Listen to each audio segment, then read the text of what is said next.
सर्व अच्युत गोत्रे बंधू आणि भगिनी, त्याचप्रमाणे साधू संतांना दंडवत प्रणाम. आज आपण सत्संग नंबर 22 यामध्ये प्रवेश करत आहोत. गेली 21 सत्संगामध्ये आपण जीवाच्या संदर्भात चिंतन करत आहोत. सर्वात अगोदर जीव आला कुठून, तो कुठं होता आणि त्याला कोणी काढलं, कोणत्या उद्देशाने काढलं, हा विचार करता करता त्या जीवामध्ये कोणकोणते दोष आहेत ते दोष आपण बघितले. आणि त्यानंतर आता आपण जीवाच्या गुणात्मक दृष्टिकोनातून चिंतन करतो आहे. मागच्या वेळी आपण जीवाचं सर्वाधिकारीत्व बघितलं. जीव सर्वाधिकारी आहे हे परमेश्वराने आपल्याला कोवळ्या वाळकाच्या दृष्टांतातून समजावण्याचा प्रयत्न केलेला आहे, समजवलेला आहे. आणि ह्या जीवामधलं जे सर्वाधिकारीत्व आहे हे मात्र आपल्याला समजणं अत्यंत गरजेचं आहे. ते एकदा की आपल्याला कळालं का सर्व अधिकार आपल्याला आहेत, त्यावेळेस या विचाराबरोबरच आपोआपच नकारात्मक जे विचार आहे अनाधिकाराचे, ते आपल्या मनातून निघण्यास उपयोगी ठरतील. आणि म्हणून आपण अत्यंत आत्मविश्वासाने, आशावादाने या धार्मिक किंवा धर्माचं चिंतन आपण केलं पाहिजे. कोवळं वाळूक जसं असतं का त्याचं काहीही करता येतं, त्याप्रमाणे आपला हा जीव आहे.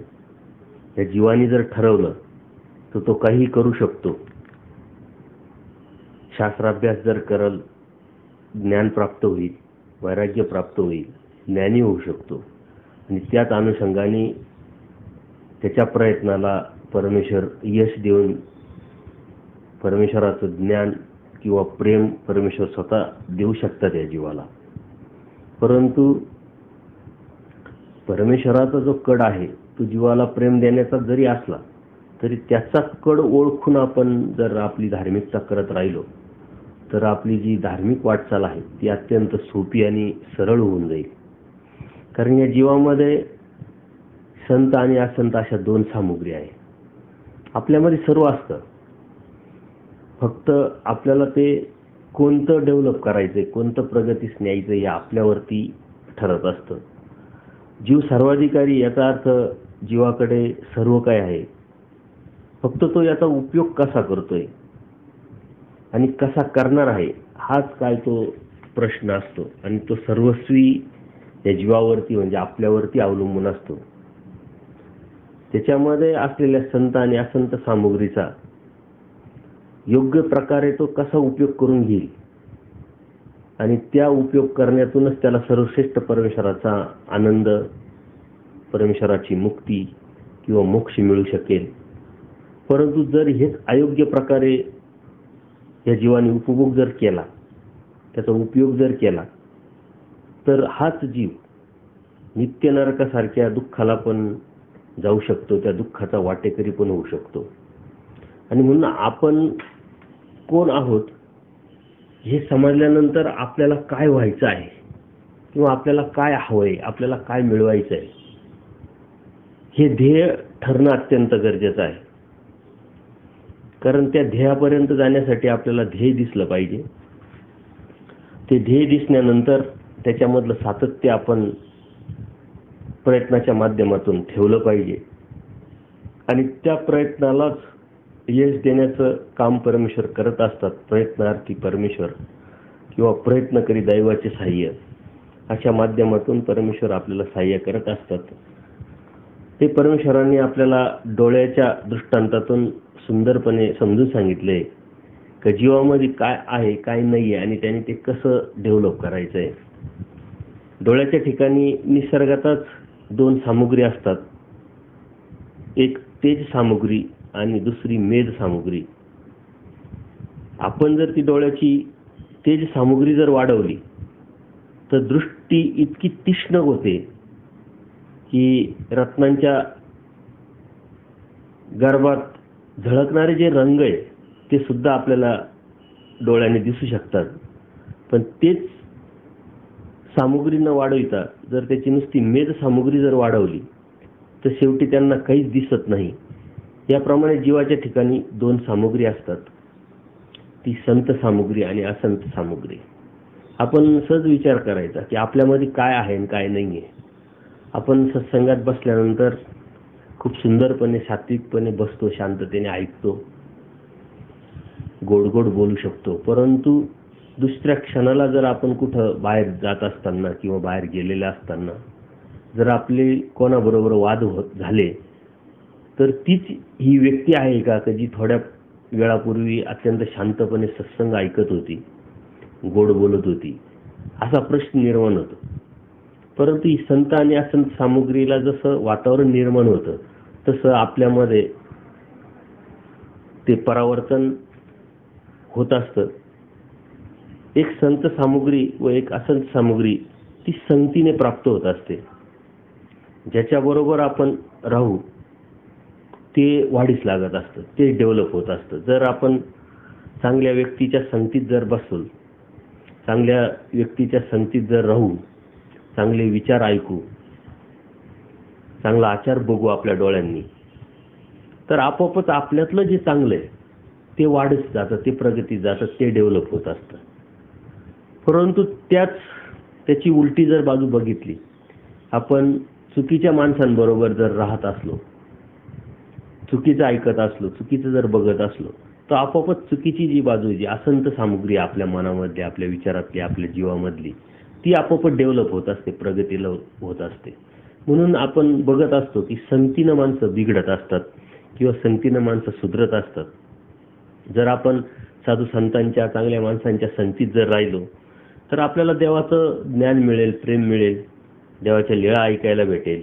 परंतु तेच चुकीच्या चांडाळाच्या संगतीत जर बसलो तर नित्य नरकासारख्या ज्या दुःखाच्या गोष्टी त्याच आपल्या पदरात पडतील. त्याच्यासाठी आपण कोणाबरोबर असतो, कोणाबरोबर राहतो, कोणाबरोबर बोलतो किंवा कोणाबरोबर आपली संगत आहे हे अत्यंत गरजेचं आहे. आपण व्यावहारिक जगामध्ये वावरत असताना आपल्या मुलींकडं हे बघत असतो की आपल्या मुलांचे मित्र कोण आहे, आपल्या मुलींची मैत्रिणी कोण आहे, त्यांचे आईवडील काय करतात. याच्या पाठीमागची आपली काळजीची भावना जरी असली तरी आपण अप्रत्यक्षरित्या हे चेक करत असतो की आपला मुलगा कुणी चुकीच्या किंवा वाईट संगतीच्या तर संपर्कात आलेला नाहीये, जेणेकरून तो वाईट होईल किंवा त्याला वाईट वळण लागेल. ही जी विचारधारा आहे ही आपल्यामध्ये, आपण जर विचार केला की आपण चांगलं आहोत, आपण धर्मातले आहोत, आपल्याकडून कधी चुकीचं काम झालं नाही किंवा चुकीचं होणार नाही, तर मग आपला मुलगा मुलगी कुठे गेलं तरी कसं काय चुकीचं होईल. परंतु ही संत आणि असंत सामुग्री प्रत्येकामध्ये असते, ती त्याच्या संपर्कात जाईल, ते डेव्हलप होत राहतं. आणि म्हणून आपल्या मनामध्ये, आपल्या विचारामध्ये काय आहे आणि आपल्याला काय डेव्हलप करायचं हे जर क्लिअर असेल आपल्या विचारामध्ये तर नक्कीच आपल्याला त्यात प्रगती करता येऊ शकते. आणि जीवामध्ये ह्या दोन्ही सामुग्री आहे.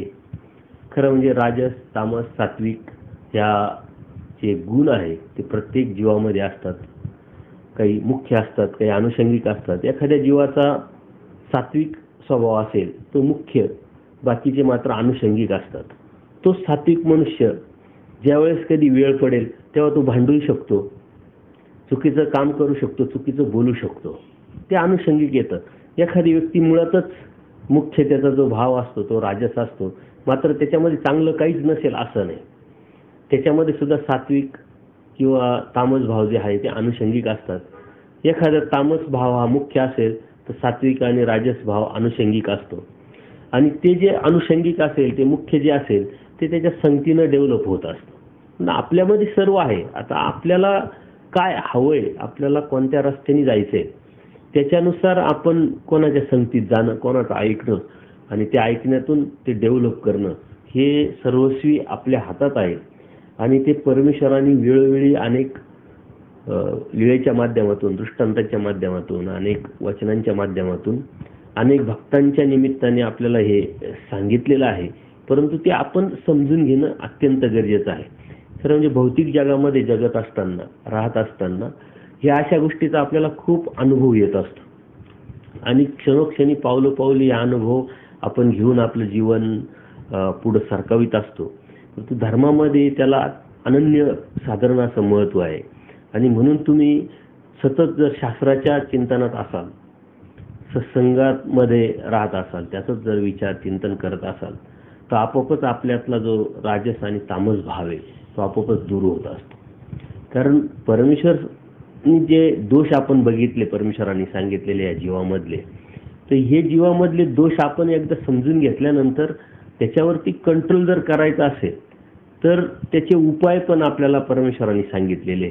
आणि म्हणून ते उपाय आपण जोपासणं, ते उपाय आपण समजून घेणं, त्याचं सतत चिंतन करणं आणि त्या अनुषंगानेच आपल्या जीवनाची जी वाटचाल आहे ती सातत्यपूर्ण चालत ठेवणं हे अत्यंत गरजेचं आहे. कारण परमेश्वर प्राप्ती ही इतकी सोपी गोष्ट नाही आहे. आज आपण फक्त शाब्दज्ञानातून या गोष्टी समजून घेतोय, जाणून घेतोय नेमकं काय आहे, परंतु कृतीवर गेल्यानंतर त्याला खऱ्या अर्थाने सुरुवात होईल. आणि ती कृती एका दिवसाची, एका मिनिटाची किंवा एका क्षणाची, एका परीक्षेपुरती मर्यादित नसून त्याचं परमेश्वर प्राप्तीपर्यंत ती कृतीमध्ये आपलं सातत्य ठेवणं हे अत्यंत गरजेचं आहे. आणि म्हणून जीवानी जीवाचा खूप विचार करणं, कारण अत्यंत सावधपणे विचार करून चालणं हा अध्यात्माचं खरं लक्षण आहे. कसंही, कुठेही, कधीही, केव्हाही, कोणाही बरोबर असं अध्यात्मात आणि धर्मात अजिबात नाही आहे. आणि म्हणून जीवाला जर खरोखर परमेश्वर प्राप्ती हवी असेल तर परमेश्वरांनी सांगितलेल्या रस्त्यावरती आपण सातत्य ठेवणं, सातत्य ठेवून चालणं हेच आपलं मूळ कर्तव्य आहे. म्हणून संत आणि असंत सामुग्री जी आपल्यामध्ये आहे ती कशा पद्धतीनं आपण खुबीनं तिचा वापर करून त्या वापरातून आपण परमेश्वर प्राप्तीपर्यंत किंवा परमेश्वराच्या आध्यात्मिक प्रवासामध्ये कसा त्याचा वापर करून घेतो हे मात्र सर्वस्वी आपल्या हातात आहे. त्याच्यासाठी परमेश्वर माळेकराचा दृष्टांत आपल्याला सुंदरपणे सांगतात. का एक माळेकरी असतो, म्हणजे शेतकरी असतो, आणि तो शेतकरी आपलं शेत राखण्यासाठी आपल्या शेतामध्ये माचा बांधतो, म्हणजे माळा बांधतो असा मोठ्या मध्यभागी लाकडं वगैरे ठेवून त्याच्यावरती फळ्या टाकून, जेणेकरून आपल्याला त्याच्यावरती उभं राहता येईल आणि आपल्या पिकाचं, आपल्या शेताचं संरक्षण त्याला करता येईल. अशा पद्धतीनं तो उंचावरती उभा असतो आणि आलेले जे पाखरं असतील किंवा काही जनावरं असतील त्यांच्यापासून त्या शेताचं तो रक्षण करत असतो. तर तो माच्यावरती बसलेला जो शेतकरी असतो तो तिथून त्याच्या शेतापासूनच 2 रस्ते त्याच्या गावाकडे जात असतात आणि त्या दोन्ही रस्त्यानी गावापर्यंत जाता येतं. परंतु एक रस्ता हा जंगलातून जात असतो का जिथं हिंस्र, स्वापद वगैरे सुद्धा आपल्याला इजा पोचू शकतात किंवा आपला घात करू शकतात. आणि एक रस्ता जो आहे तो लांबचा जरी असला तरी तो सुरक्षितपणे आपल्याला गावात पोचू शकतो. अशा पद्धतीनं असे 2 रस्ते गावामध्ये जात असतात आणि त्याच्या शेतापासून जात असल्यामुळं येणारा जो वाटसरू असतो किंवा जो प्रवासी असतो तो त्या शेतकऱ्याला विचारत असतो की मला गावात जायचंय तर कोणत्या रस्त्याने जाऊ. इथं 2 रस्ते दिसतात, जसं आपण कुठे गेल्यानंतर कोणाला आपला पत्ता विचारतो जिथं जायचं असेल तिथं आणि समजून घेतो आणि मग निर्णय मात्र आपण घेत असतो की आपण कसं जायचं, कोणत्या रस्त्याने जायचं. तर त्याप्रमाणे तो शेतकरी त्या वाटसरूला किंवा प्रवासी लोकांनी विचारल्यानंतर त्याला दोन्ही बाजूची, दोन्ही रस्त्याची माहिती तो व्यवस्थितपणे देत असतो आणि त्यानुसार मग जीव हा मात्र निर्णय घेत असतो कोणत्या रस्त्याने जायचं. तर आपण सुरक्षित रस्त्याने जायचं की जिथं सुरक्षितता नाही आहे, जिथं आपला घात होऊ शकतो अशा रस्त्याने जायचं, हा निर्णय जरी आपला असला तर तो निर्णय आपण कोणता घेतो त्याच्यावरती आपल्या जीवनाचं जे ध्येय किंवा जे आपला प्रवास आहे सुरक्षितपणे होण्यास उपयोगी ठरत असतो. त्याप्रमाणे परमेश्वर या तत्वज्ञानाच्या माध्यमातून सर्व विधी अविधीचं जे ज्ञान आहे आपल्याला या जीवाला परत आपल्या ह्या जीवामध्ये असलेले गुण, जीवामध्ये असलेले दोष किंवा संत आणि असंत सामुग्री हे सर्व प्रकारे परमेश्वर अत्यंत स्वतंत्रतेने आपल्याला सांगून टाकतात आणि सांगितल्यानंतर निर्णय मात्र या जीवानी स्वतः घ्यायचा असतो की की आपल्याला परमेश्वराचं ज्ञान हवंय, प्रेम हवंय, परमेश्वराची मुक्ती हवी आहे, का हे दुःखरूप नरक हवंय. परमेश्वराने आपल्याला तर सांगितलेलं आहे, तत्वज्ञान सांगितलंय, कितीतरी साधकांच्या भक्तांच्या माध्यमातून या जीवाला रस्ता दाखवलेला आहे आणि प्रत्येक प्रश्नाचं उत्तर परमेश्वराने दिलेलं आहे. महादाईसा असतील, महिमभट असेल, यांनी अनेक प्रश्न विचारून आपल्या जीवनाचा जो उलगडा करून घेतलेला आहे तो अप्रत्यक्षरित्या आपल्याला तो उलगड्यातून आपल्याला त्याची वाटचाल आपण ठरू शकतो किंवा ती वाटचाल आपल्याला समजते. आणि म्हणून तत्वज्ञानाच्या माध्यमातून आपल्याला परमेश्वराने सर्व जरी सांगितलेलं असलं तरी परमेश्वर या जीवाच्या स्वतंत्रतेला कधीही हात लावत नाही. परमेश्वराने आपल्या या चरित्रामध्ये जर आपण गेलो तर अनेक भक्त असे आहे की परमेश्वर त्यांना सांगतात की येता अनुसरा, परंतु कानाला पकडून त्यांनी जबरदस्ती अनुसरायला कधीही कोणाला लावलं नाही. ते जे प्रश्न विचारत होते ते जीव, त्यांची जशी वासना होती, त्यांची जशी इच्छा होती, तशा पद्धतीनं परमेश्वर त्यांना समजावून सांगत होते. त्या पद्धतीनं त्यांना ते समजावून सांगून स्वतःची ओळख, त्या जीवाला जीवाची ओळख करून देत होते. परंतु निर्णय मात्र हा जीवानी घ्यायचा असतो. आणि म्हणून आपल्यामध्ये संत आणि असंत सामुग्री जी आहे ती आपण कशी कोणती डेव्हलप करायची, ह्याचा निर्णय जो आहे तो मात्र सर्वस्वी आपल्यावरती आहे. आणि म्हणून परमेश्वराने सांगितलंय की आद्यंती दैव मध्य पुरुष, म्हणजे दोन्ही बाजूनी परमेश्वर असतात, स्वतः दैव असतं, परंतु मधला जो आहे तो पुरुषाचा कड आहे, पुरुषाचा प्रयत्न आहे किंवा पुरुषाचा निर्णय आहे. कारण बोधदाता परमेश्वर, बोध हा परमेश्वर स्वतः देत असतात जीवाला. आणि बोध दिल्यानंतर हा जीवाचा कड असतो की परमेश्वर प्राप्तीचा जो प्रयत्न किंवा परमेश्वर प्राप्तीसाठी परमेश्वराने सांगितलेली जे विधी अविधीचा निषेध किंवा तत्वज्ञानाच्या माध्यमातून आचार विचाराचं जी वाटचाल आहे ती ही जीवानी करायची असते. अनुसरण, त्या अनुसरणातून परमेश्वराला प्राप्तीच्या परमेश्वराने सांगितलेल्या ज्या गोष्टी आहे, जे आचार आहे तो पाळणं आणि त्यातून परमेश्वर प्राप्त करणं. म्हणजे प्राप्तीला घेऊन जाण्याचा नंतर जो कड असतो तो परमेश्वराचा स्वतः असतो. म्हणजे बोध आणि प्राप्ती ही परमेश्वराची जरी असली, परमेश्वराचा जरी कड असला, या जीवासाठी परमेश्वराचं हे सातत्य जरी असलं, परंतु मधला जो कड आहे ते परमेश्वराला अनुसरण्याचा तो मात्र या जीवाचा आहे. जर यदा कदाचित त्या जीवाने त्या जीवाचा कड नाही पूर्ण केला तर शेवटचा जो कड आहे प्राप्तीला नेण्याचा त्याचा प्रश्नच उद्भवत नाही. म्हणजे 10वीला आपण गेलो परंतु आपण अभ्यास केला नाही, परीक्षेलाच बसलो नाही तर पास नापासचा आणि 11वीला जाण्याचा प्रश्नच निर्माण होत नाही. अशा पद्धतीनं परमेश्वराने आपल्याला या जीवाला सर्व काही सांगून आपल्या स्वतंत्रतेला परमेश्वराने पूर्णपणे वाटचाल करून दिलेली आहे. आणि त्या स्वतंत्रतेने आपण ठरवायचं आहे की आपल्याला परमेश्वर कोणत्या पद्धतीनं कसा हवा की नाही हवा. आणि म्हणून संत आणि असंत सामुग्रीचा आपण कसा आपल्यामध्ये उपयोग करून घेतो, कारण प्रत्येकामध्ये हे आहे आणि याच्यामध्ये बरेच लोकांचे गैरसमज असतात. मी सहजच 4 दिवसापूर्वी एका डॉक्टरांना भेटायला गेलो तर डॉक्टर थोडेसे आध्यात्मिक विचाराचे, कारण आयुर्वेदिक डॉक्टर असल्यामुळे आध्यात्मिक विचाराचे होते. जाताना मी त्यांना भगवद्गीता प्रेझेंट देण्यासाठी गेलो आणि सहजच विचार केला. तर मी त्यांना सांगितलं की मी प्युअर व्हेजिटेरियन आहे, मी नॉनव्हेज खात नाही. तर ते म्हटले आम्ही खातो कधी कधी. तर मी सहज उत्सुकता म्हणून त्यांना प्रश्न केला की डॉक्टर साहेब, तुम्ही सायन्समधले विद्यार्थी किंवा डॉक्टर आहात, तुम्हाला या गोष्टी सर्व माहीत आहे की नॉनव्हेज हे खाल्ल्यानंतर 72 तास पचायला लागतं, त्यामुळं कोलेस्टेरॉल वाढतात, अनेक आजाराचं आमंत्रण या नॉनव्हेजमधून भेटत असतं, त्याच्यामध्ये प्रोटीन्स आणि प्रथिने फक्त 11% असतात, तर जे आपल्याला जे नैसर्गिकरित्या फळातून 60 ते 65% आपल्याला ते भेटू शकतात, तरीही तुम्ही नॉनव्हेज का खातात. तर त्यांनी सहजच विचार केला की माणसाने खूप सात्विक असणं चुकीचं आहे या जगामध्ये. आणि जर आपण सात्विक असेल तर आपण फसवल्या जाण्याची दाट शक्यता असते. खरं म्हणजे कोणीतरी त्यांना या विषयावरती कन्फ्यूज केलं आणि मग मी त्यांना सांगितलं की याची काही गरज नाही.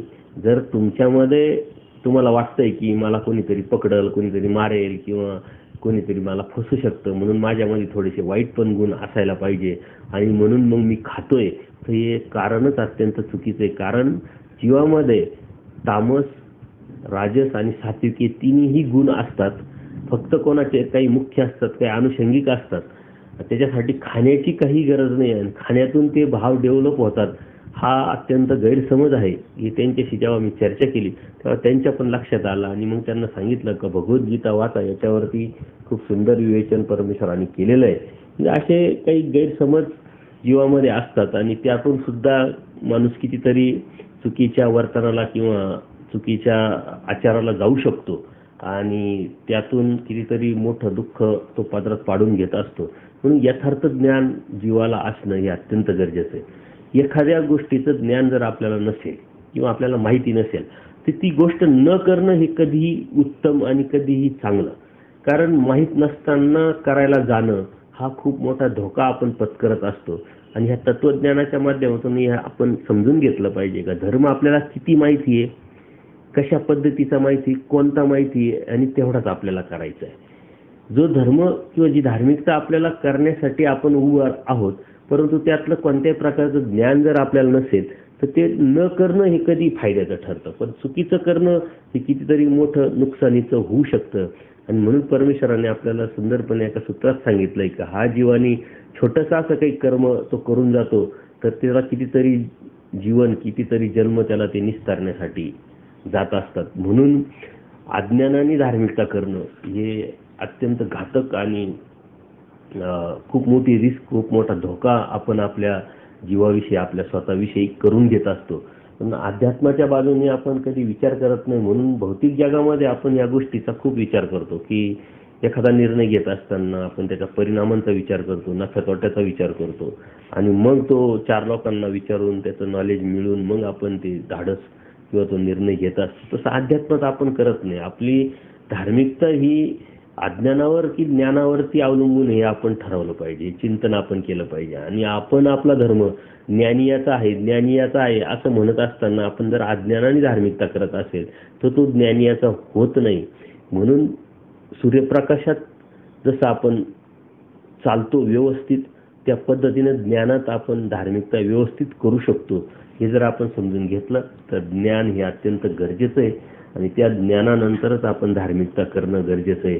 खरं म्हणजे अन्य लोक म्हणतात की धर्म म्हटले की श्रद्धा, श्रद्धा म्हटलं की प्रश्न विचारायचे नसतात. परंतु आपलं उलट आहे. इथं अत्यंत चिकित्सकपणे आपल्या परमेश्वराच्या भक्तांनी अनंत प्रश्न विचारून धर्म परमेश्वराकडून काढलाय बाहेर.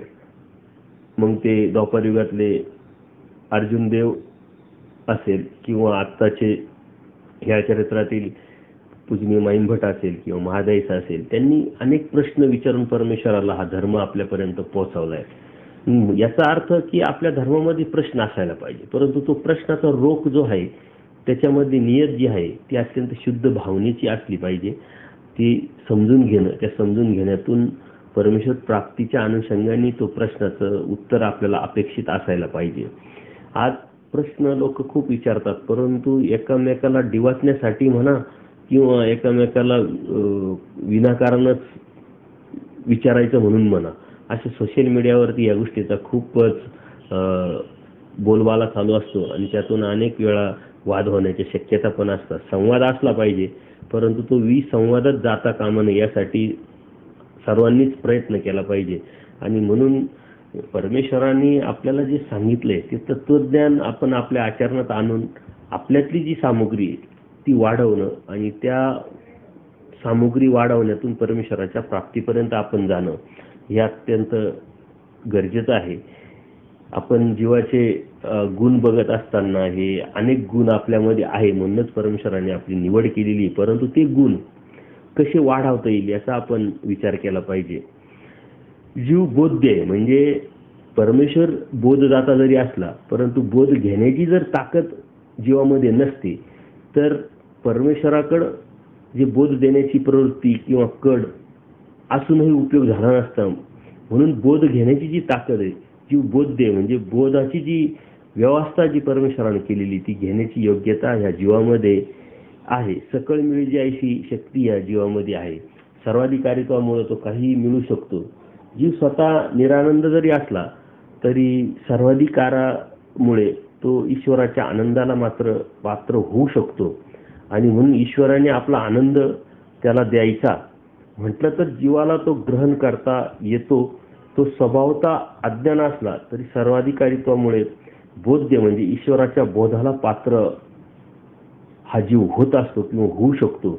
म्हणूनच आपल्यामध्ये खूप मोठी ही जी गोष्ट आहे ही असल्या कारणाने परमेश्वराने आपली निवड स्वतःचा आनंद देण्यासाठी केलेली आहे. जर यदा कदाचित जीव हा बोध घेण्यास पात्र नसता किंवा जो जीव बोध्य जर नसता तर परमेश्वराने हा सारा उठाठेव करूनही उपयोग झाला नसता.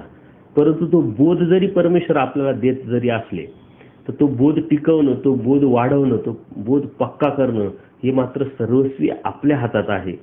आणि म्हणून त्या बोधाची क्रिया जी आहे ती आपण वाढवत नेली पाहिजे. कारण सोनरूपी जे जीवन आपल्याला परमेश्वराने बहाल केलेलं आहे, सोनरूपी जे बोध आपल्याला परमेश्वराने बहाल केलेलं त्याची किंमतच होऊ शकत नाही. कारण हा जो बोध आहे एका जीवाला एका सृष्टीमध्ये एकदाच मिळत असतो आणि तो जो बोध आपण कसा सांभाळतोय आणि त्या बोधाचा परमेश्वर प्राप्तीसाठी कसा उपयोग करून घेतोय हेच मात्र सर्वस्वी आपल्यामध्ये आहे, आपल्यावरती आहे. यदा कदाचित जर आपण तो बोध हरवला किंवा बोध आपल्यापासून गेला, निघून गेला तर मात्र ही जी संधी आहे बोधाची ती पुढच्या सृष्टीमध्ये त्या सृष्टीमध्ये ती ज्ञानपाळी जेव्हा वेळ येईल आपली त्याच वेळेस आपल्याला तो भेटत असतो. कारण आत्ता जर आपण तो बोध जो आहे तो जर गमावला तर याची संधी दुसऱ्या सृष्टीमध्ये आणि एक सृष्टी अतिदीर्घ म्हणजे ते कॅल्क्युलेशनमध्ये जर बसवायचं तर किती जन्म, किती वर्ष,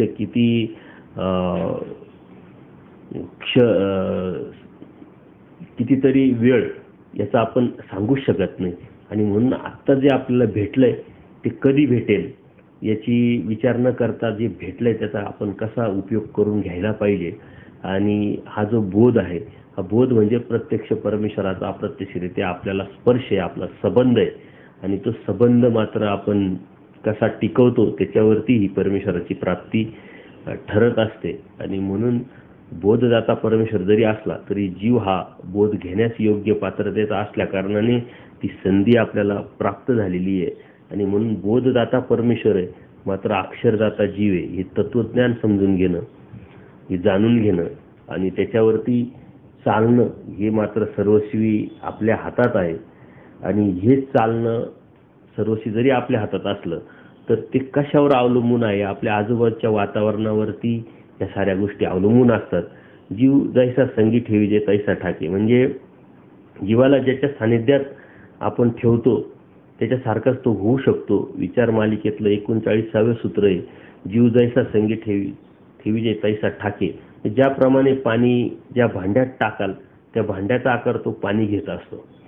जे पाणी आहे आपण ग्लासात टाकलं तर ते ग्लासासारखं, तांब्यात टाकलं तर तांब्यासारखं किंवा मोठ्या एखाद्या वेगळ्या भांड्यात जर टाकलं तर तसं ते पाणी आकार घेत असतं. भांड्याचा जसा आकार तसा त्या पाण्याचा आकार. तसा हा जो जीव आहे त्याप्रमाणे जीव स्वरूपच्या कर्मफळात ओतले जाईल, त्याचा आकार हे स्वीकारत असतं. त्याप्रमाणेच जीव लौकिक व्यवहारात देखील ज्या व्यक्तीच्या सानिध्यात जीव राहतो त्याच्या सारखा त्याचा स्वभाव बनत असतो, त्याची विचारधारा बनत असते, त्याची कृती होत असते आणि त्या कृतीवरती मग त्याला मिळणारं फळ, सुख आणि दुःख हे प्राप्त होत असतं. म्हणून आपण कोणाच्या बरोबर राहायचं हे अत्यंत महत्वाचं आहे. संगत आपण कोणाची करायची हे अत्यंत महत्वाचं आहे. आणि हे कर्मफळाच्या अनुषंगाने आपल्याला जरी परमेश्वराने सांगितले तर भौतिक जगामध्ये आपण या गोष्टीचा खूप चांगला वापर किंवा खूप चांगला विचार आपण करत असतो. संपूर्ण जीव स्वरूप एखाद्या मुंगीच्या किंवा कोणत्याही पशुच्या म्हणजे हत्तीच्या जरी माणसाच्या शरीरात ओतले तसेच ते होत इतके ते लवचिक आहे. म्हणजे जीव मात्र जो आहे तो सारखा जे आपल्यातला काय, हत्तीचा काय किंवा मुंगीचा काय. आता आयुर्मानादृष्ट्यात जर घेतलं तरी त्याच्यामध्ये खूप आकारमानामध्ये खूप मोठा फरक आपल्याला दिसत असतो. परंतु त्या जीवाचं हे लवचिकत्व जे आहे ते अनन्यसाधारण म्हणजे आश्चर्यजनक आहे. तर ज्या कर्मफळात हा जीव जात असतो तसा त्याचा आकार तो घेऊन वावरत असतो, कर्म करत असतो. आणि आपलं जे जीवन आहे, भोग असतील, दुःख असेल, सुख असेल ते भोगत असतो. आणि हे परमेश्वरांनी आपल्याला वेळोवेळी अनेक लीळेच्या माध्यमातून सांगितलेलं आहे. एकदा असंच अज्ञात लीळा आहे. एकदा असंच महादाईचा बाईचा परमेश्वराला प्रश्न विचारतात की जीव जो आहे या जीवाच्या संदर्भात असलेला प्रश्न त्यांनी विचारला आणि याच्यावरती परमेश्वराला प्रकाश टाकायला लावलेला आहे. जीव स्वरूपाचे जे कथन आहे परमेश्वर त्यावेळेस करतात ते एक वेळ बाईचा देवाला विचारतात की बाबा हा जीव केवळ जरी असला तरी पुण्य पाप का लिंपे, म्हणजे जर केवळ आहे शुद्ध आहे तर पुण्य आणि पापाने तो का लिंपित होतो, का त्याच्यामध्ये पुण्य आणि पाप होत असतं. तर परमेश्वर त्यांना सांगतात बाई जीव जैसा संगी ठेवीजे तैसा ठाके म्हणून लिंपे. तर अशा पद्धतीनं आपल्या मनामध्ये आपलं जीवाचं जे मूळ स्वरूप आहे आपण केवळ जे बघितलं, जीव जरी केवळ असला तरी तो कोणाच्या संगतीनं कुठं जातो आणि कोणतं कर्म करतो त्याच्यानुसार त्याच्यामध्ये पाप पुण्याची निष्पत्ती होत असते, सुखदुःखाची निष्पत्ती होत असते आणि त्याच्यानुसारच हा जीव त्याचा जीवन प्रवास जो आहे तो काढत असतो, करत असतो. परंतु हे करत असताना जीव हा एकदिशी आहे आणि हा एकदिशी जीव जो आहे त्या जीवाचा धर्म आहे एकदिशी. कारण एका वेळेस हा जीव एकाच ठिकाणी एकाच वेळी एकाच कर्मफळात राहून उपभोग तो घेत असतो, घेऊ शकतो. म्हणून आपण या मिनिटाला या क्षणाला एखाद्या ठिकाणी जर असेल तर त्याच मिनिटाला त्या क्षणाला दुसऱ्या ठिकाणी आपण राहू शकत नाही. मग या जीवन जगत असताना किंवा आपल्या सुखदुःखाचा भोग भोगत असताना आपण मात्र एकाच कर्मफळात राहू शकतो. हा जीव एकदिशी असल्या कारणाने आणि तो जीवाचा धर्म आहे. सर्वाधिकारीमुळे जीवाचे वैशिष्ट्य सामर्थ्य समजले तरी जीवाचे स्वरूप मात्र मर्यादेला एकदिशीपणाची मर्यादा आहे. सर्वाधिकारामुळं जीवाचं जे वैशिष्ट्य आहे ते तो काही करू शकतो, काही मिळू शकतो हे जरी आपल्याला समजलं, त्याच्यामधलं सामर्थ्य जरी आपल्याला कळालं, मात्र त्याला मर्यादा आहे एकदिशीपणाची. जीव एकदिशी असल्यामुळे एका वेळी एकाच ठिकाणी राहतो, अनेक ठिकाणी तो राहू शकत नाही. याच्या उलट देवतेचं आहे ते आपण देवतेच्या ठिकाणी गेल्यानंतर आपल्या लक्षात येईल. जीव एकदिशी आहे तर देवता होज आणि उरोज आणि अनेक ठिकाणी ते अशा पद्धतीनं कार्य करत असतात किंवा करू शकतात. परंतु जीवाच्या अनुषंगाने जर घेतलं तर जीव हा एकदिशी असतो एकाच ठिकाणी आणि एकाच वेळी तो राहू शकतो. मात्र एकाच वेळी अनेक ठिकाणी तो राहू शकत नाही, ही त्याचा मर्यादा आहे जीवाची. आणि म्हणूनच तो कार्य करत असताना उलट व्यवस्थित करू शकतो. परमेश्वर प्राप्ती असेल, परमेश्वराची धार्मिकता असेल, चिंतन असेल, आचार असेल, तो अनेक ठिकाणी जरी आपण म्हणत असतो एखादी व्यक्ती अनेक कामं करत असतो तर आपण म्हणतो अरे एकच कर, मन एकाग्र ठेव. त्या ठिकाणी जर तू पूर्णपणे शक्तीनिशी उतरला तर त्यात सक्सेस होतील. एक न धड भाराभर चिंध्या आपण करू नये. तर ती ताकद पण या जीवामध्ये नाही, ते सामर्थ्य पण या जीवामध्ये नाही. आपण सुद्धा एका वेळेस जर एकच कामावरती फोकस केलं आणि व्यवस्थित जर करत राहिलो तर नक्कीच त्याच्यात यश आपल्याला भेटत असतं. आणि तो जीवाचा एकदिशीपणाची जी मर्यादा आहे त्यातूनच ते प्राप्त होत असतं. परंतु आपण या गोष्टी समजून घेतल्या पाहिजे. आणि म्हणून धार्मिकता जरी करत असताना आपण सुद्धा ही गोष्ट समजून ज्या ठिकाणी जे आहे ते करण्याचा विचार केला पाहिजे आणि त्याचाच विचार करून त्यातून आपल्याला कसा फायदा करून घेता येईल हे आपण विचार केला तरच आपल्याला त्याचा होऊ शकतं. किंवा आपण स्थान करायला निघालो, लीळाचरित्राच्या ज्ञानाचा विचार करतो, लीळाचरित्र वाचत असताना कुठल्या तरी वेगळ्याच विधीचा विचार करतो. तर असं न करता ज्या ठिकाणी आपण आहे त्या विधीचा विचार करून ज्ञानयुक्त आपण ती समजून घेऊन ती जर केली तर त्यातून आपल्याला नक्कीच लाभ होईल. कारण जीव हा एकाच वेळेस एकाच ठिकाणी राहतो आणि एका वेळेस एकच कार्य करू शकतो हे आपल्याला समजल्यामुळं आपण जिथं आहे तिथं एकाग्र असलं पाहिजे. आपण व्यवसायात असतो, काम करत असतो किंवा आणखीन कुठं जात असतो, तिथं वेगवेगळे विचार जर केले तर आपण तिथंही राहत नाही, तेही आपल्याला समजत नाही आणि ज्याचा विचार करतो ते बी आपल्याला कळत नाही. याचा आपल्याला कितीतरी वेळा अनुभव येत असतो. आपण जेवण करत असताना जर टी व्ही लावली तर ती टी व्ही जर एकाग्रपणे बघत असलं तर त्या जीवनाचा आस्वाद आपल्याला घेता येत नाही. टीव्ही लावलेली असताना आपण जेवण केलं आणि जेवण संपल्यानंतर जर आपल्याला विचारलं तर आपण काय खाल्लं तर ते आपल्याला नेमकं सांगता येणार नाही. त्याचप्रमाणे जर आपण जेवण करत असताना टीव्ही पाहत असलो परंतु जेवणाकडे जर आपलं लक्ष असेल तर टीव्हीत काय चाललंय आपल्याला समजू शकत नाही. अशा पद्धतीने जीव हा एका वेळेस एक काम करतो हे आपल्याला जर कळालंय तर आपण याचा विचार नक्की केला पाहिजे आणि त्याच्यावरती फोकस करून आपण अध्यात्माच्या अनुषंगाने त्याचा फायदा करून घेतला पाहिजे. तर ही मर्यादा जीवाची आहे. म्हणून मनोधर्माने सुखात किंवा दुःखात अशा एकाच ठिकाणी तो असेल, एकाच वेळी दोन्ही त्याला उपभोगता येत नाही. स्वरूपाने एकाच वेळी दोन भिन्न स्थळी तो राहू शकत नाही. त्यामुळेच तो एका वेळी भिन्न क्रिया करू पण शकत नाही. निरनिराळ्या कर्म फळातही तो असू शकत नाही किंवा राहत नाही. म्हणून जीव हा एकादी जो आहे त्या एकादीचा तर त्याला मर्यादा आहे. आणि विचाराच्या 46व्या सूत्रामध्ये परमेश्वरांनी हे स्पष्ट सांगितले, जीव जे होय तेची होय. म्हणजे जीव जित आहे जो ते करू शकतो तोच ते करू शकतो.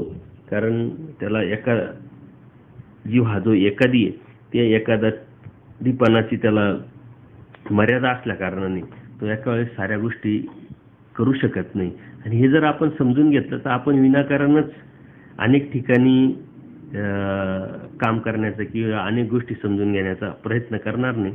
एकाच वेळेस जर आपल्याला एकच गोष्ट कळू शकते आणि आपल्या जीवामध्ये तेवढीच जर ताकद आहे हे जर आपल्याला कळालं तर आपोआपच आपण त्या गोष्टीकडे लक्ष देऊ शकतो.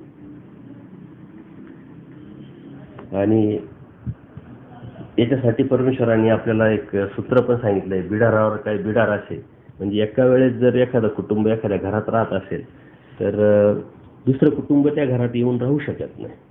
म्हणजे एका वेळेस एक गोष्ट करणं आणि होणं हा जीवाचा गुणधर्म आहे. आणि म्हणून आपल्या मनामध्ये एखाद्या गोष्टीचं जर गैरसमज असेल किंवा अज्ञान असेल, अन्यथा ज्ञान असेल आणि कुणीतरी आपल्याला जर समजावून सांगण्याचा प्रयत्न करत असेल तर ते आपल्या डोक्यात घुसणारच नाही. कारण तो अगोदरच आपल्या मनामध्ये एक भ्रम किंवा एक न्यूनगंड तयार झालेला असतो. आणि म्हणून आपण ते मनात ठेवून जर ऐकत राहिलो तर काही उपयोग नाही.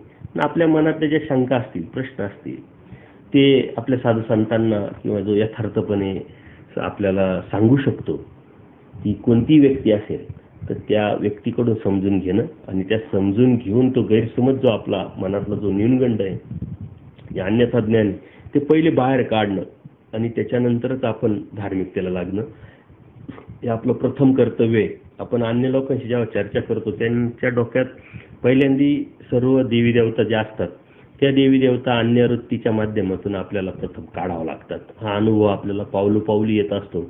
त्याच्या डोक्यामधलं जे सर्व काही एकच आहे हे आपल्याला पहिले हत्तीच्या दृष्टांतातून काढावं लागेल आणि तेव्हा मग आपलं तत्वज्ञान, परमेश्वराचं तत्वज्ञान त्याच्या डोक्यात जाऊ शकतं. पूजनीय माईम भटांना सुद्धा हा भ्रम झालेला होता. त्यांना सुद्धा ते देव सुद्धा देवतेचीच भक्ती करत होते. त्या देवतेलाच परमेश्वर समजत होते. परत कर्म निष्पत्तीच त्यांनी जे सांगितलं, कर्मावरती त्यांची दृढ निष्ठा होती किंवा इच्छा होती आणि त्या कर्मातूनच परमेश्वर प्राप्त होईल अशी भावना किंवा असं अन्यथा ज्ञान त्यांच्यामध्ये होतं. परंतु परमेश्वरांनी ते त्यांचं स्वरूप फेडलं आणि त्यावेळेस मात्र त्यांच्या डोक्यात तत्वज्ञान घुसून त्यांना ते समजलं आणि त्याच वेळेस परमेश्वर बोध या जीवाला देऊ शकतात किंवा परमेश्वराचा जो बोध या जीवाला होऊ शकतो.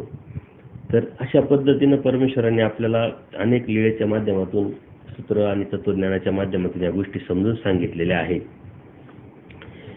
जीव अव्यक्त आहे, भावरूप आहे, निराकार आहे, हे परमेश्वराने सांगितलेल्या जीवाच्या संदर्भातले गुण आहे. हे गुण आपण शेवटच्या चरणामध्ये आपण आज प्रवेश करत आहोत. जवळजवळ जीवाच्या गुणाच्या माध्यमातून हा जो जीव पदार्थ आहे आपण आज या सत्संगाच्या माध्यमातून हा शेवटचा सत्संग जीवावर होईल. यानंतर फक्त चिंतन आपण या माध्यमातून करणार आहोत. तर अव्यक्तीचा जीव हा निराकार जरी असला तरी त्याची स्वरूप मर्यादा मात्र 100 ब्रह्मांडा इतकी असते म्हटले. म्हणजे जीव अव्यक्त सांगितलेला आहे आणि अव्यक्त जरी जीव असला, तो निराकार जरी असला तरी त्याची स्वरूप मर्यादा जी आहे म्हटली ती 100 ब्रह्मांडा इतकी असते. आता एक ब्रह्मांड आपण जर बघितलं, विश्वाची जी मूर्ती आहे ती व्यक्त मूर्तीच्या अनुषंगाने 56 कोटी ब्रह्मांड आपण जे म्हणतो त्याला गुणिले जर 100 ब्रह्मांड केले तर ते बरोबर 5600 काहीतरी किलोमीटर होतं. आणि त्या अनुषंगाने जर आपण घेतलं तर ही जी कर्मभूमी किंवा विश्वाची जी मूर्ती आहे त्या अनुषंगाने जर आपण घेतलं तर एवढं मोठं ह्या जीवाचा व्याप स्वरूप मर्यादेच्या माध्यमातून असतो. परंतु एवढा मोठा व्याप जरी असला तरी किडामुंगी सारख्या सूक्ष्म जीवजंतूच्या शरीरात सुद्धा ते 100 ब्रह्मांडा इतकी विशाल असं जीवस्वरूप जे आहे ते सामावलेलं असतं. हे जीवामध्ये अद्भुत असे संकोचण्याचे व प्रसवण्याची मर्यादा आश्चर्यजनक असते, कारण ती लवचिकता त्याच्यामध्ये असते. आणि ही लवचिकता कशामुळे निर्माण होते? ज्यावेळेस मायाच्या तमिभागातून हा जीव बाहेर पडतो आणि या देवतेच्या मळाधाराने, म्हणजे मळ आपण जे स्वीकारतो, देवता जे आपल्याला ते मळ लावतात त्या अनुषंगाने 10,000% त्या जीवाचं अंकुचन पावत असतं. आणि त्या अनुषंगाने तो खाली येत असताना त्याचं जे कर्मफळात जाण्याचं जे अंकुचन जे आहे पावणं ते ठरत असतं. 100 ब्रह्मांडा इतकं या जीवाची स्वरूप मर्यादा आहे. आणि असे अनंत जीव, एका जीवाची 100 ब्रह्मांडा इतकं स्वरूप मर्यादा, असे अनंत जीव मायाच्या तमिभागात आहे. म्हणजे तो मायाचा तमिभाग किती मोठा असेल आणि त्या तमिभागा व्यतिरिक्त ती माया किती मोठी असेल आणि त्या मायेच्या पलीकडे जो असलेला परमेश्वर ती सर्व व्यापक परमेश्वर किती मोठा असेल याचा विचार करणं सुद्धा आपल्या आवाकाच्या, आपल्या विचाराच्या बाहेर आहे. पण जरी आपल्या आवाक्याच्या आणि आपल्या विचाराच्या जरी बाहेर असलं तरी परमेश्वराने मात्र आपली निवड स्वतःचा आनंद देण्यासाठी, स्वतःची ओळख, स्वतःचा बोध देण्यासाठी केलेली असल्या कारणाने हा अयोग्य जीवाला परमेश्वर योग्य करून प्राप्तीला घेऊन जात असतात. आणि हे आनंद जीव आनंद गुण आपल्यामध्ये असल्यामुळं आपल्याला या परमेश्वराची प्राप्ती होऊ शकते. ती प्राप्ती मात्र करणं हा आपला प्रयत्न, आपल्या प्रयत्नातून परमेश्वर प्राप्तीच्या अनुषंगाची जी जाणीव आहे त्या जाणीवेतून आपली क्रिया आणि या क्रिया वाढवत नेऊन त्याच्यातलं सातत्यच आपल्याला या परमेश्वरापर्यंत घेऊन जाऊ शकतं. देवतेच्या योजनेप्रमाणे या जीवास देवतेचा मळ चिकटला जातो. 500 योजनापासून ते 500 कोटी योजनापर्यंत अशा प्रकारे जीवस्वरूप साहजिकपणे 100 ब्रह्मांडा इतकं ठरतं. ते कॅल्क्युलेशनमध्ये जर तुम्ही केलं तर तुमच्या लक्षात येईल. मळ रचनेच्या वेळी थोवे परत्वे जीवाचे स्वरूप 1 म्हणजे 10% संकुचित असतं, म्हणून ते 100 ब्रह्मांडा इतकं ठरते. मायेच्या तमिभागात पडलेले जीव स्वरूप असे अनंत जीव मूळ सृष्टीपूर्वी आपापल्या मर्यादेने तमोविभागात सुखदुःख विरहित निश्चित पडलेले होते. ज्याप्रमाणे असंख्य जलचर प्राणी निमग्न झालेले असतात त्याप्रमाणे अनंत ब्रह्मांडात घातले जाणारे जीव तमो मायेच्या स्वरूपात हरपून गेलेले होते. त्यावेळी ते एकमेकापासून दूर होते, ते व्यापून नव्हते. आपण प्रथमच पहिल्या सत्संगामध्ये या साऱ्या गोष्टी बघितलेल्या आहे की मायाच्या तमविभागात हा जीव सुखदुःख विरहित पडलेला होता आणि परमेश्वराला स्वतःचा आनंद देण्यासाठी प्रवृत्ती निर्माण होते. आणि ती प्रवृत्ती निर्माण झाल्यानंतर परमेश्वर शोधणी करतात आणि त्या शोधणीच्या माध्यमातून देवता नित्यबद्ध असल्या कारणाने, प्रपंच जड असल्या कारणाने ते स्वतःचा आनंद त्यांना देऊ शकत नाही. आणि म्हणून जीवाची निवड, जीव सर्वाधिकारी आहे, जीव बोध्य आहे, हे आपण जेव्हा बघितलं तो निरानंद जरी असला तर आनंद घेण्याच्या योग्यतेचा आहे, पात्रतेचा आहे. हे सर्व गुण अनादि अविद्येने जरी अनंत दोषाने जरी तो बद्ध जरी असला तर तो मुक्तीला जाणार आहे.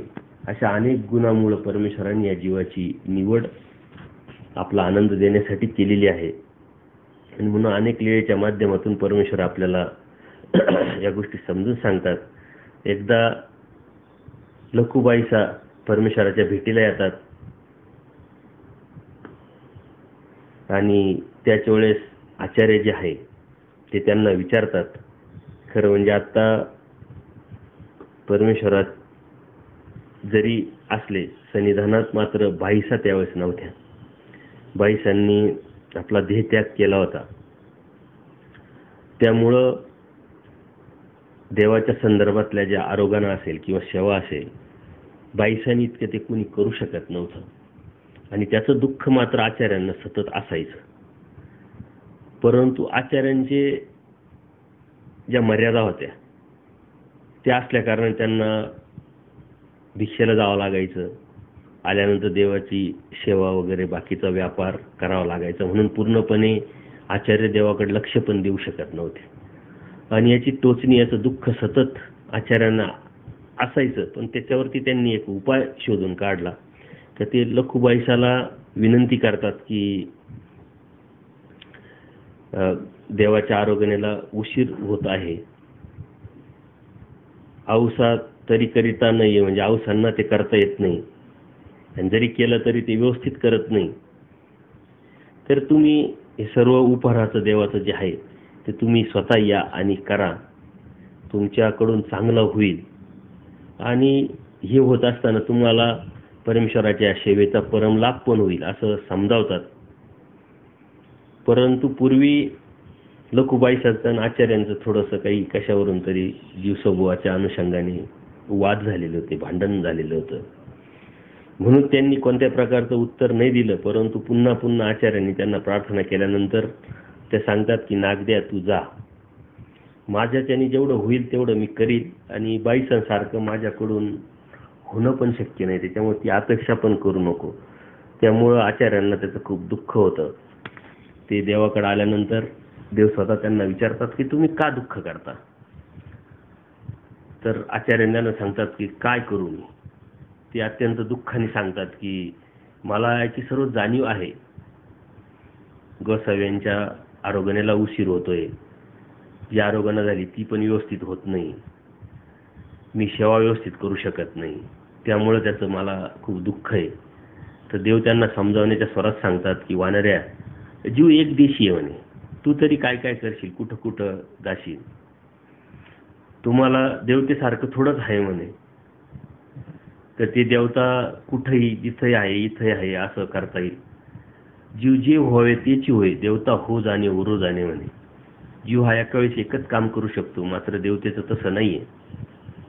आणि त्यावरून समजावण्याच्या सुरात देव त्यांना चेलियाचा दृष्टांत सांगतात म्हणे.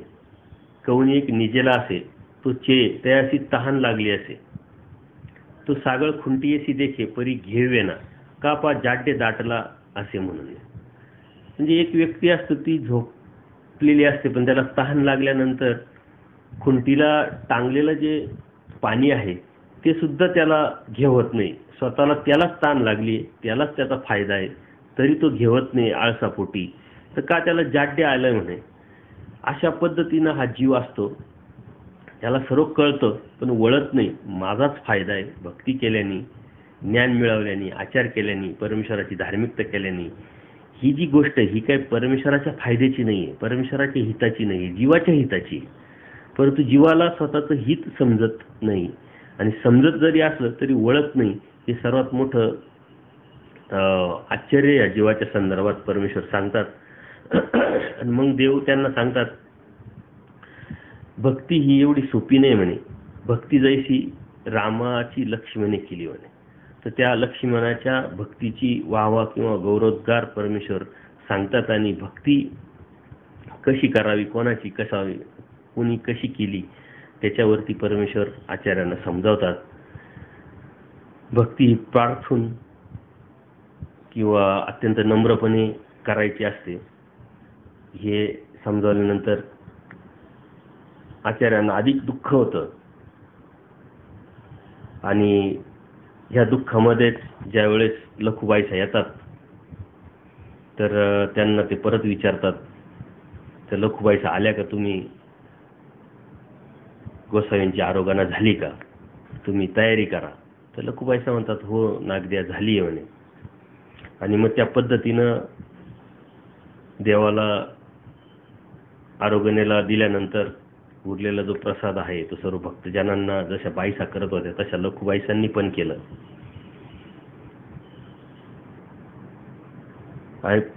असं केल्यानंतर सुद्धा भटांना अधिकाधिक दुःख झालं, आचार्यांना अधिकाधिक दुःख झालं.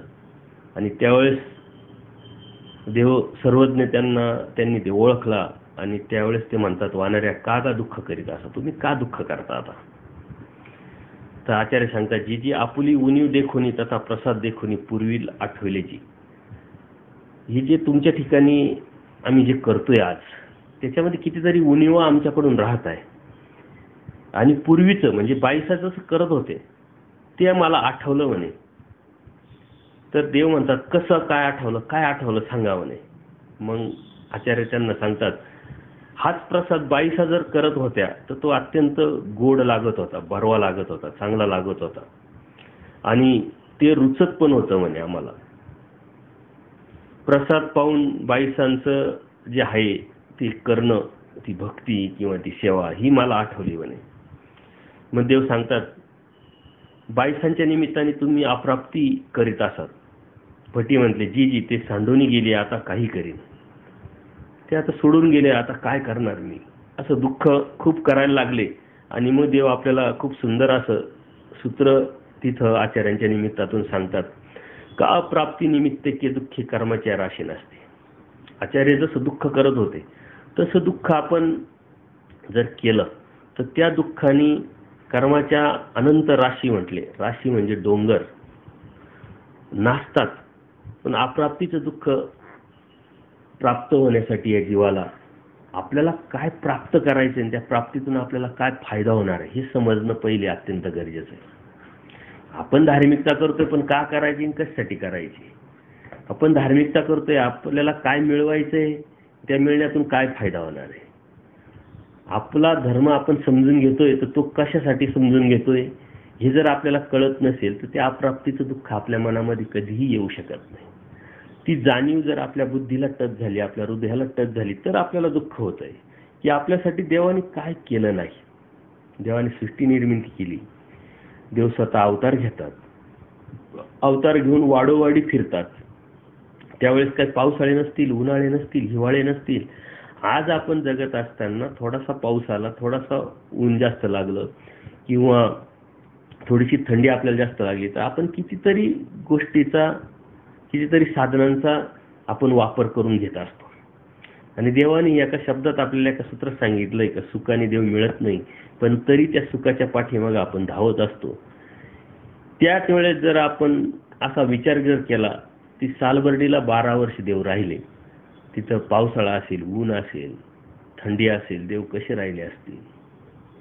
भिक्षेला एक पात्री भिक्षा देव करत होते, भिक्षाला जायचे, भिक्षेत काय भेटत असेल.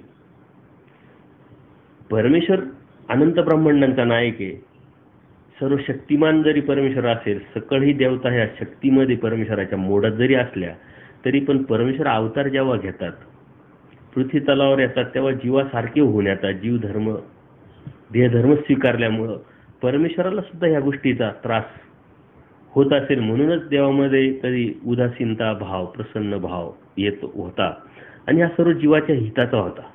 परंतु ह्या जीवामध्ये अप्राप्ती भावण्यासाठी किंवा अप्राप्तीचं दुःख येण्यासाठी या धर्माच्या तत्वज्ञानाचा त्याने पूर्णपणे अभ्यास केल्यानंतर आणि त्या अभ्यासातून त्याला ते यथार्थपणे त्याच्या बुद्धीवरती ते उमटल्यानंतरच, त्याची जाणीव झाल्यानंतरच ती होऊ शकतं. नाहीतर आपण परमेश्वराला दंडोत घालतो, प्रसव मोडतो, प्रार्थना करतो, पण आपल्या मनामध्ये दुःख नाही आहे, ते गुळगुळीतपणा झालेला आहे. दररोजचं सकाळी उठणं, आंघोळ केल्यानंतर देवपूजा करणं, ती देवपूजा केल्यानंतर दंडोत घालणं, परत आपापले कामं करणं, संध्याकाळचं परत तसंच. तर हे गुळगुळीतपणा हा या जीवाच्या नाशाला किंवा दुःखाला कारण होत असतो. त्याच्यामध्ये पोळ असली पाहिजे, त्याच्यामध्ये दुःख असलं पाहिजे. ते दुःख आणि ती पोळ ही ज्ञानाच्या, यथार्थ ज्ञानाच्या माध्यमातूनच मिळत असते. आणि ती जर मिळाली तरच हा जीव परमेश्वराचा अप्राप्तीचं दुःख करू शकतो.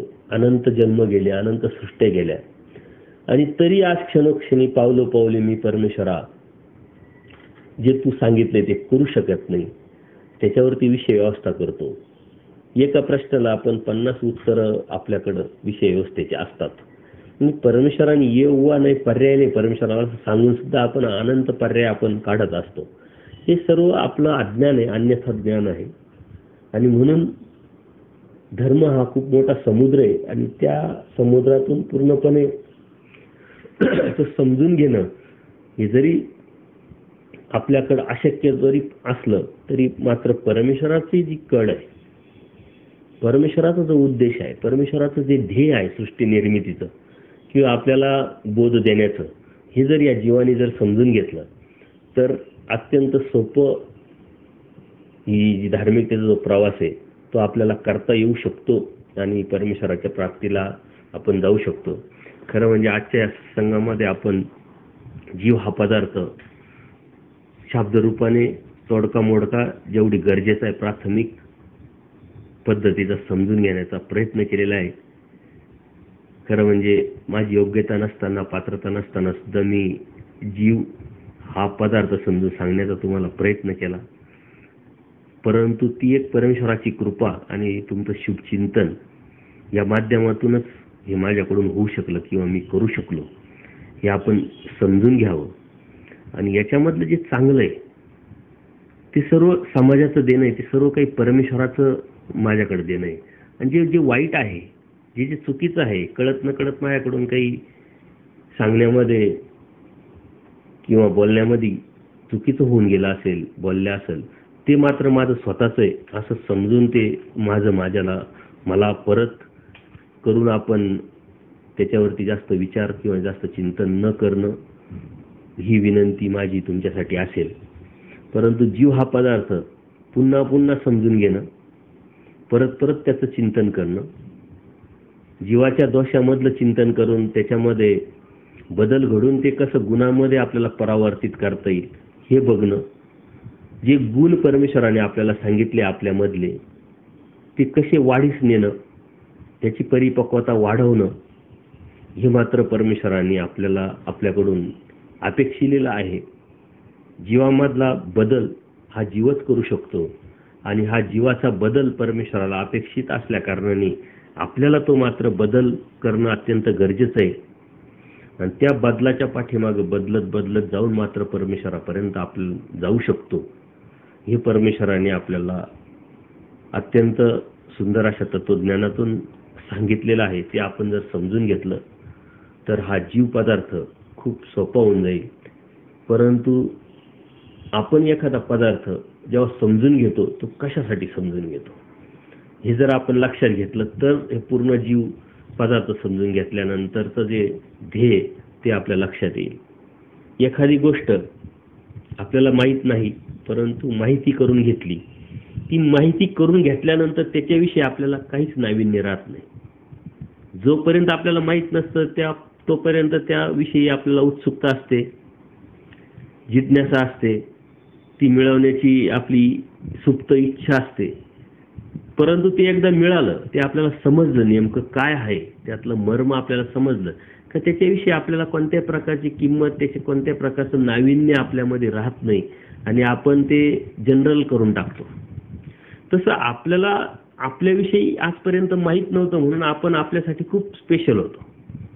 आपल्यासाठी हे जग, आपल्यासाठी हा समाज खूप स्पेशल होता आणि अत्यंत महत्त्वाचा आणि मोठा होता. परंतु आता परमेश्वराने सांगितलेल्या तत्वज्ञानाच्या माध्यमातून आपण आपल्याला समजून घेतलंय, म्हणजे अप्रत्यक्षरित्या जीवाच्या माध्यमातून साऱ्या सामाजिक बाजूंना आपण स्पर्श केलेला आहे. म्हणजे अप्रत्यक्षरित्या जर आपण हे समजून घेतलंय ना, आपल्याला जर समजलं असेल तर त्याच्याविषयी आपल्याला किती नाविन्य, किती उत्सुकता आणि किती सुप्त इच्छा असली पाहिजे हे आपण समजून घेणं अत्यंत गरजेचं आहे. आपण आपल्याला जर समजून घेतलंय, जीवाला समजून घेतलंय, जीव स्वार्थी असतो, जीव वंचक असतो, जीवामध्ये अनंत दोषाच्या माध्यमातून जेव्हा आपण तो दोषदर्शिका असतो, तो नकारात्मक विचाराचा असतो, अनादि अविद्या त्याच्यामध्ये असल्यामुळं मतित्रय असतात, हे जेव्हा आपण समजून घेतो तेव्हा इतरांच्या विषयी आपल्या मनामध्ये आज काय भावना निर्माण झाली किंवा काय होती, किंवा माझ्याविषयी माझ्याच मनात काय भावना निर्माण होते. पूर्वी अज्ञानाच्या माध्यमातून, अन्य संज्ञानाच्या माध्यमातून ती भावना तुटली आहे का तीच वाढीस लागलेली, हे समजून घेणं, याचं चिंतन करणं खूप गरजेचं आहे. म्हणजे आपण जीव समजून घ्यायचा आणि आपल्याच प्रेमात आपण जास्त पडायचं, म्हणजे समजून घेतला नाही तो उलट अज्ञानातून आपण ते त्याच्यामधलं ते काढायला पाहिजे, खुंटायला पाहिजे, जे आपले विचारधारा ज्या होत्या त्या न जर काढता त्या जर वाढीस गेल्या तर तो जीव आपण समजून घेतला असं होत नाही ना. आपण जर जीव समजून घेतला तर जीवापासून आपण तुटलं पाहिजे, आपल्यासाठी ते स्पेशल राहिलं नाही पाहिजे. आणि म्हणून परमेश्वराकडे जात असताना, परमेश्वराकडे या जीवाला नेत असताना या जीवाला पहिला जीव सांगितला, म्हणजे जेणेकरून हा जीव जीवापासून तुटेल, जीवातून बाहेर निघेल. जेव्हा तो बाहेर निघेल तेव्हा मग तो देवता समजून घेईल. देवता समजून घेण्याचा उद्देश तोच आहे की ह्या देवतेपासून तो तुटेल, बाहेर निघेल. प्रपंच सांगण्याचा उद्देश परमेश्वराचा तोच आहे की हा प्रपंच तो बघेल, समजेल, जाणेल. ज्ञानाच्या माध्यमातून जर समजून घेतल्यानंतर तो त्यापासून तुटेल आणि बाहेर पडेल, आणि मग परमेश्वराच्या भक्तीला लागेल किंवा परमेश्वराच्या ठिकाणी तो पूर्णपणे लागू शकतो. परंतु असं न होता जीवानी जीव ओळखायचा आणि जीवाच्याच प्रेमात जर पडत असेल तर परमेश्वराचा हा जो उद्देश आहे तो सफल होऊ शकत नाही. म्हणून जीवानी जीव का समजून घेतलाय हे आपण समजून घेणं अत्यंत गरजेचं आहे. आपण आपल्यातून बाहेर पडण्यासाठी, आपण या समाजाच्या ज्या काही गोष्टी असतात अज्ञानाच्या माध्यमातून निर्माण झालेल्या, त्यातून बाहेर पडण्यासाठी आपण जीव हा पदार्थ समजून घेतलाय. हे जर आपण लक्षात घेतलं आणि त्या संदर्भातल्या तक्रारी, त्या संदर्भातला दोषदर्शिकापणा, त्या संदर्भातला दोषरूपीपणा जो आपल्या मनामधला जो आहे तो जर आपण बाहेर काढला आणि गुणांमध्ये परावर्तन केला तरच हा जीव पदार्थ आपल्याला समजला किंवा आपण समजून घेतला. परमेश्वराने आपल्याला समजावलाय, तो जसा आहे तसा आपल्याला कळाला, हे आपण काही टक्के म्हणू शकतो. अन्यथा आपल्याला जर आपण जीव असताना जीव हा पदार्थ समजला नाही आणि न समजता आपण धार्मिकता करत राहिलो तर आपण मात्र या धार्मिकतेमध्ये कधीही कोणत्या प्रकारची प्रगती करू शकत नाही, त्या प्रवासामध्ये आपण पुढं जाऊ शकत नाही. आणि म्हणून या जीवाने आता पहिले जीव समजून घेऊन या जीवापासून तुटणं, या जीवामधून निघणं आणि परमेश्वराच्या भक्तीच्या या प्रवासातला एक टप्पा आपण पार करतोय आणि त्या टप्प्यात परत कधीही न जाण्यासाठी पार करतोय याचा विचार करून या ध्येयाकडे आपण एक पाऊल पुढे टाकलेलं आहे असं समजून पुढं जाण्यासाठी उत्सुकता आणि चिकित्सा निर्माण करून त्याच्यामध्ये प्रयत्न केला पाहिजे. हेच आजच्या या सत्संगाचं फलित आपण समजू शकतो. तर आज या सत्संगाच्या माध्यमातून 21व्या सत्संगाच्या माध्यमातून आपण हा जीव पदार्थ जसा आहे तसा समजून घेतलाय, त्याचं ध्येय, त्याचं चिंतन करून आपण आपलं ठरवा. आपला जो प्रवास आहे तो पुढं जात राहू. पुढच्या सत्संगामध्ये ह्याच जो सत्संग आपण ऐकलाय आत्तापर्यंत त्या संदर्भातली एक प्रश्नपत्रिका मी निर्माण केलेली आहे. पूर्वी मी सत्संग जेव्हा घ्यायचं, एक टप्पा आपण पार केल्यानंतर त्याच्यावरती एक परीक्षा मी घ्यायची. ती प्रश्नपत्रिका बऱ्याच लोकांपर्यंत पोहोचलेल्या असतील, परंतु पुढच्या वेळेस ती प्रश्नपत्रिका मी तुम्हाला वाचून दाखवणार आहे. ती तुम्ही एखाद्या कागदावरती लिहून ती सोडवण्याचा नक्की प्रयत्न करू शकतात आणि त्यातून जीव हा पदार्थ किती कळाला आपल्याला शब्द ज्ञानानुसार किंवा शब्दाप्रमाणानुसार हे आपल्याला समजेल. कारण आपल्याला आपण समजणं अत्यंत गरजेचं आहे आणि त्याच्यासाठी हा सारा हट्टास आपला चाललाय. त्याच्यासाठीच परमेश्वराचाही प्रयत्न चाललेला आहे. त्या प्रयत्नाला आपण किती प्रतिसाद देतोय त्याच्यानुसार या अध्यात्माची प्रगती आपली ठरत असते. तर आजच्या सत्संगाच्या माध्यमातून आपण हा जीव पदार्थ थांबू. त्यानंतर आपण देवता वर्गाकडे जाणार आहोत आणि तो देवता वर्ग सुद्धा समजून घेण्यासाठी आपल्याला अत्यंत उत्सुकता आणि चिकित्सा पूर्ण परमेश्वराने आपल्याला हे तत्वज्ञान समजून सांगितलेलं आहे. खरं म्हणजे जीवाची योग्यता, पात्रता आणि अधिकार जरी सर्वाधिकार सांगितला तर ती योग्यता बघूनच परमेश्वराने तत्वज्ञान सांगितलेलं आहे. जेवढं गरजेचं आहे परमेश्वराच्या प्राप्तीसाठी, जेवढं शिदुरी रूपात आपल्याला उपयोगी पडणार आहे तेवढंच परमेश्वराने हे तत्वज्ञान आपल्याला सांगितलं असल्यामुळं हे तत्वज्ञान खूप कमी जरी असलं तरी आपल्यासाठी ते मात्र खूप मोठं आहे आणि तेवढंच समजून घेऊन त्याच्यावरतीच वाटचाल करत राहणं ही आपल्या अध्यात्माची प्रगती ठरू शकते. परमेश्वराच्या प्राप्तीसाठी आपल्याला हा प्रवासाला ही शिदोरी कायमस्वरूपी आपल्याबरोबर आपण ठेवू हाच निश्चय करून आपण हा जीव पदार्थ आज आपण इथं थांबवतोय. दंडोत प्रणाम. या जीवाच्या संदर्भात जर कोणाला अधिक स्पष्टीकरण किंवा काही प्रश्न विचारायचे असतील तर नक्कीच कळवा. धन्यवाद. दंडवत प्रणाम. दंडवत प्रणाम.